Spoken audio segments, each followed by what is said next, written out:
বিভিন্ন দেশে আমাদের প্রবাসী বাংলাদেশিদের দূতাবাসের মাধ্যমে ভোটার নিবন্ধন কার্যক্রমের শর্ত, পদ্ধতি এবং সীমাবদ্ধতা ইত্যাদি নিয়ে পর্যালোচনা করেছি। আমরা সিদ্ধান্ত নিয়েছি যে এটাকে আরও কিভাবে সহজীকরণ করা যায়।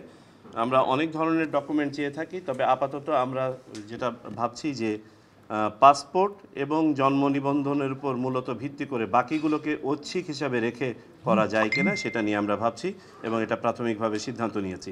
তবে এটার সাথে যেহেতু বিদেশি নাগরিকদের ভোটার হয়ে যাওয়ার ব্যাপারটি জড়িত আছে, এটাকে আমরা আরেকটু গবেষণা করে দেখব। তবে মোটামুটি সিদ্ধান্ত হচ্ছে এটাকে আরও সহজীকরণ করব। প্রবাসী বাংলাদেশিদের ভোটিং পদ্ধতি নিয়ে আমরা আলোচনা করেছি।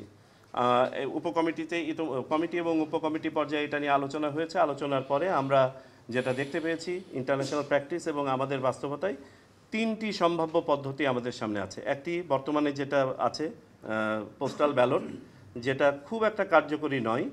দ্বিতীয় প্রক্সি ভোটিংয়ের বিধান বিভিন্ন দেশে আছে, এটা হচ্ছে আমাদের দ্বিতীয় অপশান। আর থার্ড অপশান হচ্ছে ডিজিটাল বা অনলাইনে ভোট দেওয়ার ব্যবস্থা। কিন্তু অনলাইনে ভোটিংয়ের এই ব্যাপারটি খুব সহজ নয়। আজকেও সকালে আমরা যখন ইউরোপিয়ান ইউনিয়নের প্রতিনিধিদের সাথে আলোচনা করছিলাম, তাদের সাথেও ব্যাপারটা নিয়ে আলোচনা করেছি, তাদের মতামত এবং তাদের এক্সপার্টিস জানার চেষ্টা করেছি এবং তারাও বলছে যে আসলে এই ব্যাপারটা এত সহজ নয়। অনেক দেশ এটা ইন্ট্রোডিউস করে আবার ব্যাকট্র্যাক করেছে। তো আমরা যেটা সিদ্ধান্ত নিয়েছি যে আমরা প্রথম দুইটাকে ম্যাচিউর করব, পাশাপাশি 3 নম্বর অপশানটাকে নিয়ে আমরা একটা ডেভেলপ করব, ফিচার ডেভেলপ করব এবং এটার একটা পাইলটিং করে দেখব এটা ফিজিবল কিনা এবং সংশ্লিষ্ট সকল পক্ষ তা আবার এটার সাথে সম্মত হওয়ার ব্যাপার আছে। এটা কখন ইন্ট্রোডিউস করতে পারবো আমরা জানি না, বাট আমরা এই প্রসেসটা ইনিশিয়েট করতে চাচ্ছি। বিভিন্ন ধরনের সমস্যা আমাদের কাছে আসছে, যার কিছু কিছু মানবিক, কিছু কিছু আমাদের কাছে মনে হয়েছে আইনগতভাবে জটিল। তো যাই হোক, এ কারণে বহুবিধ আপনার কথাবার্তারও সূত্রপাত হচ্ছে।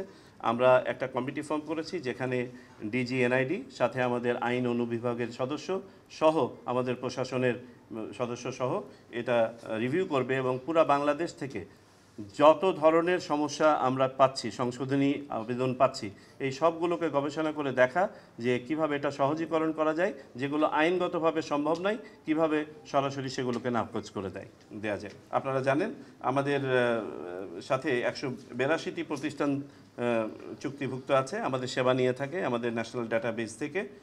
এদের আমরা সাম্প্রতিক বেশ কিছু ঘটনার আলোকে আমাদের মনে হয়েছে যে আমাদের নিরাপত্তা ফিচারগুলো জোরদার করতে হবে, সম্ভবত কিছু ভেটিংয়ের ফিচারও আমাদেরকে ইন্ট্রোডিউস করতে হবে। এটা সংশ্লিষ্ট কমিটিতে প্রেরণ করা হয়েছে।